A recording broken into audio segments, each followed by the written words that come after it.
तर कशी अशी याची पब्लिक सकाळी सकाळी उठून बघितलं तर माझी छोटीशी मछली मरून मरून होती. बाकीच्या तर नव्हत्या मेल्या, पण हिला माहित नाही काय झालं होतं रात्री. तर बाकीच्यांना बघितलं तर त्या जिवंत होत्या पूर्ण, पण ते एक मोठी मछली मरून होती. तिला पुन्हा पाण्यात टाकून बघितलं तर मला वाटलं की जिवंत असेल, पण ते मेली होती. तर काय उठणार ते आता बिचारी. नंतर बाकीच्या मेल्या नाही पाहिजे म्हणून ते आता विहिरीमध्ये टाकून येणार आमच्या घरच्या. नंतर त्यांना विहिरीत टाकून आल्यावर माझ्या घरची हिरोईन आता साफसफाई करून देणार. आमची तर हाईट नाही पोहोचत ना तिथपर्यंत, म्हणून तिला उभं केलं टेबलवर आणि तिलाच चढवलं आणि तूच पुस म्हटलं, कारण धूळ जाते ना डोळ्यात आमच्यावाल्या म्हणून. तिच्यावाल्या नाही जात कारण तिने चष्मा लावला होता ना. पूर्ण धूळ बसली होती घरावरच म्हणता येईल. नंतर मी आपली मॅट वगैरे पुसून घेतली, मांडून ठेवलं होतं. या लोकांनी हे बघा हिरोईन कोणाला पाहिजे असेल तर घेऊन जा रे भाई, आमच्या घरी नाही लागत. नंतर दादा आला होता, म्हटलं सोडून दे ग्राउंडवर. पण ग्राउंडवर नाही म्हणे, मी रस्त्यात. पहिली गोष्ट मी म्हटलंच नाही त्याला ग्राउंडवर सोडून दे म्हणून.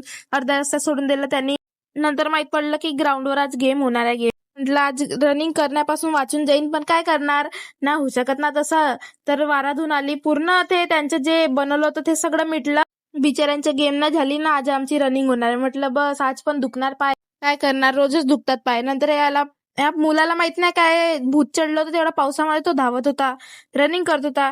नंतर आम्ही रनिंग वगैरे करून घरी निघालो, ग्राउंडला बाय बोललं. नंतर आज एकटं जायचं होतं. एकटं काय तसं रोजच जा लागतं एकटं, काय सांगणार तुम्हाला आता.